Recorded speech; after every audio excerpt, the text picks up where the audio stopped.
மதியழகன், தற்போது 471 நாட்களுக்கு பிறகு முன்னாள் அமைச்சர் செந்தில் பாலாஜிக்கு ஜாமீன் கிடைக்கப்பட்டிருக்கிறது. இந்த நிலையில உச்சநீதிமன்றம் என்ன மாதிரியான நிபந்தனைகள்லாம் அவருக்கு விதிக்கப்பட்டிருக்குது, அது பற்றின விவரம். செந்தில் பாலாஜிக்கு மொத்தம் 6 நிபந்தனைகள் விதிக்கப்பட்டிருக்கின்றன. ஒன்று, வெளிநாடு செல்லக்கூடாது, பாஸ்போர்ட்டை ஒப்படைக்க வேண்டும், 25 லட்சம் ரூபாய்க்கான பிணை தொகையை உத்தரவாதமாக நீதிமன்றத்தில் செலுத்த வேண்டும். அதே போல அமலாக்கத்துறை விசாரணை அதிகாரி முன்பு வாரத்திற்கு 2 முறை ஆஜராகி கையெழுத்திட வேண்டும். அதே போல சாட்சிகளை, ஆதாரங்களை கலைக்கக்கூடாது. அதே போல பாதிக்கப்பட்டவர்களிடமோ அல்லது அரசு தரப்பு சாட்சிகளிடமோ நேரடியாகவோ மறைமுகமாகவோ எந்த விதமான தொடர்பும் வைத்துக் கொள்ளக்கூடாது. இந்த 6 நிபந்தனைகள் தான் செந்தில் பாலாஜிக்கு விதிக்கப்பட்டு இருந்தன.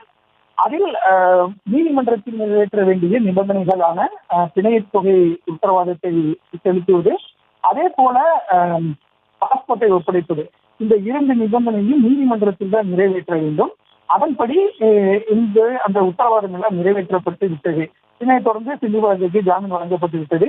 அந்த உத்தரவு நகலும் தற்பொழுது பொருள் நிர்வாகத்திற்கு அனுப்பி வைக்கப்பட்டிருப்பதாக தகவல்கள் எல்லாம் வெளியாகி இருக்கின்றன. இதனைத் தொடர்ந்து அந்த சான்றளிக்கப்பட்ட நகலும் சென்ற பின்னர் செந்தில் பாலாஜி சிறையில் இருந்து வெளியே வந்தார். அவர் சிறையில் இருந்து வெளிவந்தவுடன் பின்பற்ற வேண்டிய மற்ற நிபந்தனைகள் என்பது வாரத்திற்கு 2 முறை உச்சநீதிமன்ற உத்தரவுப்படி அமலாக்கத்துறை அதிகாரி முன்பு ஆஜராகி கையெழுத்து பிறப்பிக்க வேண்டும்.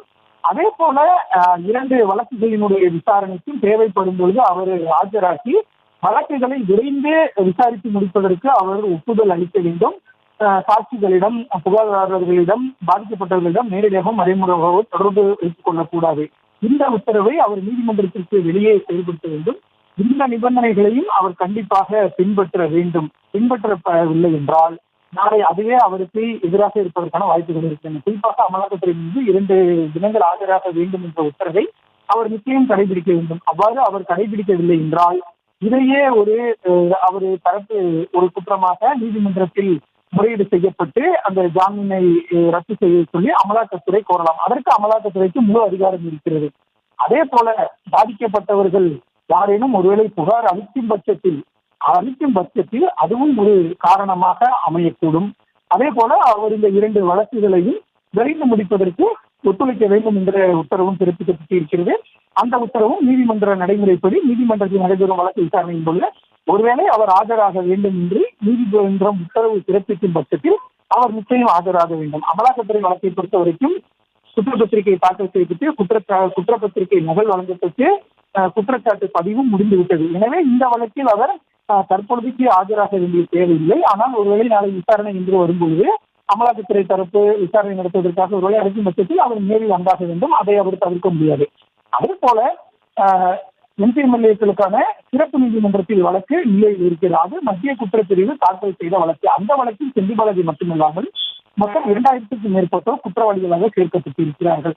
ஒரு வழக்கில் குற்றப்பத்திரிகை தாக்கல் செய்யப்பட்டு அந்த குற்றப்பத்திரிகை நகல் குற்றம் சாட்டப்பட்ட அனைவர்களுக்கும் வழங்கப்படும் பொழுதும், குற்றச்சாட்டு பதிவின் பொழுதும் வழக்கில் குற்றம் சாட்டப்பட்டிருக்கக்கூடிய அனைவரும் நீதிமன்றத்தில் ஆஜராக வேண்டும். அதுதான் சட்ட நடைமுறை.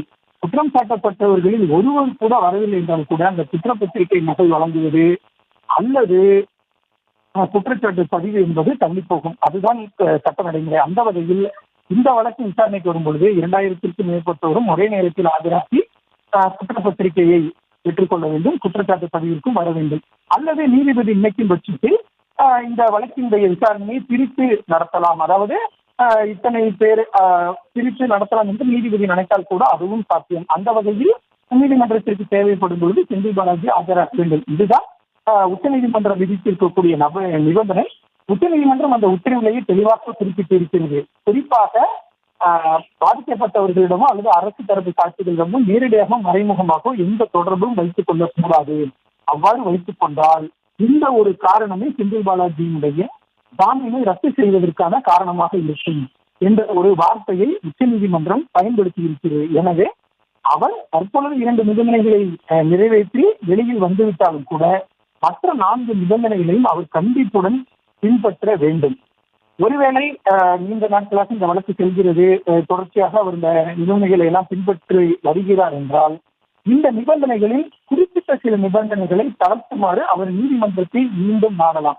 அதாவது பாஸ்போர்ட்டை ஒப்படைத்தார். ஒருவேளை அவர் எங்கேயும் செல்ல விரும்புகிறார் என்றால் அவரு செல்ல தேவைப்படும் பட்சத்தில் அதற்கு அவர் நீதிமன்றத்திடம் அனுமதி பெற்று நீதிமன்றம் அனுமதி அளித்தால் மட்டுமே செல்ல முடியும். அதே போல வாரத்திற்கு இருமுறை விசாரணை அதிகாரி முன்பு ஆஜராக வேண்டும் என்ற உத்தரவை அவர் ஒரு 6 மாதத்திற்கோ அல்லது ஒரு குறிப்பிட்ட காலத்திற்கோ நிறைவேற்றிவிட்டால் அதன் பிறகு அந்த நிபந்தனையை தளர்த்துமாறு அவர் நீதிமன்றத்தில் ஒரு மனுவாக தாக்கல் செய்யலாம். அதாவது இந்த நிபந்தனைகளை தளர்த்தி உத்தரவு பிறப்பியுங்கள் என்ற ஒரு கோரிக்கையுடன் மனு தாக்கல் செய்யலாம்.